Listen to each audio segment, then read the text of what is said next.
ये है SP media network और आप देख रहे हैं अनुभवी आंखें न्यूज।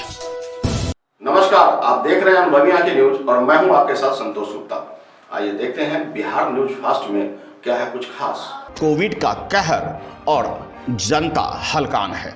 बता दें कि बिहार में मधेपुरा के डीएम ने देर रात जननायक कर्पूरी ठाकुर मेडिकल कॉलेज जो 800 करोड़ रुपए में बना है उनका जायजा लेने पहुंचे। खबरों में और मीडिया में यह जब चर्चा में विषय बन गया कि इस मेडिकल कॉलेज में अनियमितताएं देखने को मिल रही है तो डीएम साहब पहुंच गए जांच करने। मधेपुरा जिला पदाधिकारी श्याम बिहारी मीना व विभिन्न पदाधिकारियों के साथ पीपीई किट पहनकर कर्पूरी मेडिकल कॉलेज अस्पताल पहुंचे, जायजा लिए, मरीजों से बातचीत की, हालचाल भी पूछा, विभिन्न स्थितियों का जायजा लिया। उन्होंने नर्सिंग होम कर्मियों से भी जानकारी ली और निर्देश भी दिए। अपील की कि मरीजों और अभिभावकों से कि अति आवश्यक हो तभी अंदर जाएं और सुरक्षा के तमाम नियमों का पालन भी करें।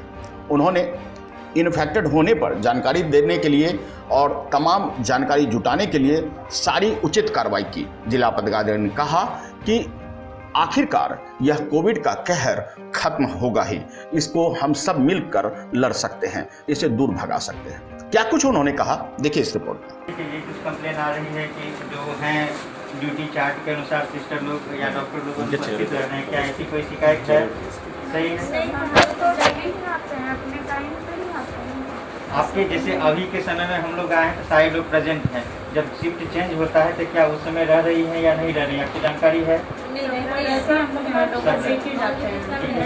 तो आप लोग जैसे ये पेशेंट को देखने जाती हैं तो उसका एक शिफ्ट होगा कि दिन में मतलब 24 घंटे में कितने बार पेशेंट का मॉनिटरिंग होता है डॉक्टर्स के साथ आप लोगों का? जैसे एक सुबह में आते होंगे डॉक्टर साहब राउंड लेने के लिए, फिर दोपहर में आते होंगे, फिर शाम जब डॉक्टर्स का शिफ्ट होता है तो वो आते हैं राउंड लेने के लिए, फिर बीच में भी किसी पेशेंट को कोई फर्दर कोई कॉम्प्लिकेशन हुआ, उधर से कंप्लेन आया तो फिर सबसे फर्स्ट रिस्पॉन्स तो आप ही को करना है। अभी कितना पेशेंट है कि जो कि ऑक्सीजन पे है, आपको है जानकारी? तो अभी शाम का जो डॉक्टर्स को सारे पेशेंट को जो एक शाम के चार्ट के अनुसार दवा चलना था तो सारे पेशेंट को आप लोगों ने डिलीवर कर दिया 10 PM का।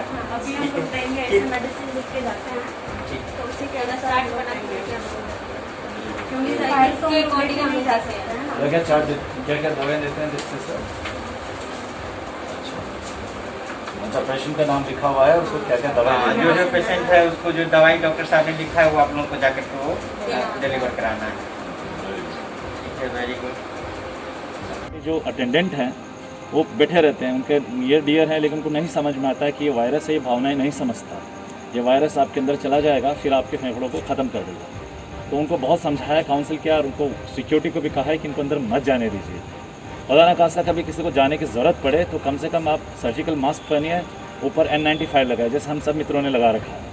तो उसके बिना नहीं कीजिएगा तो ये तो समझता नहीं है कि वायरस आप कौन है, ये आपको भी चपेट में ले लेगा। तो एक ये थोड़ा सा लगा कि इस पर हम लोगों को मेहनत करने की ज़रूरत है। दूसरा, कहीं मित्र ऐसे भी थे, जो पेशेंट ऐसे भी थे जिन लोगों को ऑक्सीजन सपोर्ट की ज़रूरत नहीं है, लेकिन वो छोड़ नहीं रहे हैं। उनको डर लग रहा है कि कहीं ना कहीं ऐसा नहीं होगा कि हम छोड़ देंगे तो कुछ हमारे साथ गड़बड़ हो जाए। तो उनको काउंसिल करना, उनको प्रोन पोजीशनिंग में रखना, उन सबके लिए भी मैंने इंस्ट्रक्शंस दिए हैं और कर रहे हैं लोग बहुत। और जिस तरह का काम यहाँ पर डॉक्टर्स और नर्सेज कर रही हैं, आई एम ओवरवेल्म्ड और बहुत बढ़िया काम कर रहे हैं।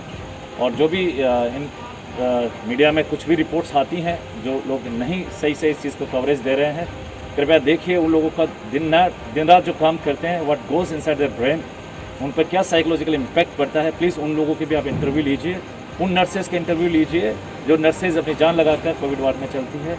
उन डॉक्टर्स के भी आप इंटरव्यू लीजिए जो पूरी जान जोखिम पर लगाकर अपने परिवार को छोड़ के लोगों की सेवा कर रहा है। बाकी जो पहलू है, जहाँ कमी आपको लगती है, वो भी आप हमें बताइए। मगर मैं मीडिया से मैं अपील करता हूँ कि कम से कम जो लोग हमारे कोरोना वॉरियर्स हैं, प्लीज़ ऐसे कोई चीज़ ना करें कि उनका सेल्फ एस्टीम कमजोर। जो डॉक्टर्स रहते हैं उनकी अनुपस्थिति की बात सामने आती है सर। अभी जो आप गए तो क्या स्थिति देखे, कितने डॉक्टर थे जो डॉक्टर के अनुसार? देखिए, मैं जब गया तो 2 डॉक्टर साहब वहाँ बैठे हुए थे, 2 डॉक्टर साहब बैठे हुए थे। जैसे कॉल किया, ऑन कॉल बुलाया, 2 डॉक्टर साहब और आ गए, 4 डॉक्टर साहब वहाँ पर थे। और इसमें देखिए महत्वपूर्ण क्या होता है, डॉक्टर साहब के पास 6 भी हो सकते हैं, लेकिन महत्वपूर्ण क्या होता है कि अगर किसी को अगर शिफ्ट करना है तो एनेस्थेसिया के डॉक्टर साहब को होना बहुत जरूरी है, क्योंकि इमरजेंसीज में एनेस्थेसिया के डॉक्टर साहब की ही आती है। वो डॉक्टर साहब उपस्थित हैं। दूसरा जो मेडिसिन दी जाती है उसके protocol more and less decided है कि कौन कौन सी दवाइयाँ देनी है। तो एक बार डॉक्टर साहब बता दें तो नर्स भी उसको डिलीवर कर सकती हैं। तो मेडिसिन के डॉक्टर और एनेस्थेसिया के डॉक्टर हैं तो हमारे पास वो सफिशिएंट है। बता दें कि जिला पदाधिकारी तमाम कोविड के कहर को कम करने के हेतु तत्पर हैं। वे लोगों को जागरूक भी कर रहे हैं और जो कमियां अस्पतालों में हैं उन्हें दुरुस्त करने के लिए तमाम प्रयास भी। मधेपुरा से चंचल कुमार की। तो आज के लिए इतना ही। हमारे साथ बने रहिए और खुद को रखें अपडेट। तो देखते रहें अनुभवी आंखें न्यूज। और हाँ, पढ़िए भी अनुभवी आंखें अखबार। हमारे वॉलंटियर सदस्य बनिए और आधार कार्ड फोटो कार्ड की फोटो कॉपी भेजते हुए हमें इस नंबर पर कॉल कीजिए 8826227802।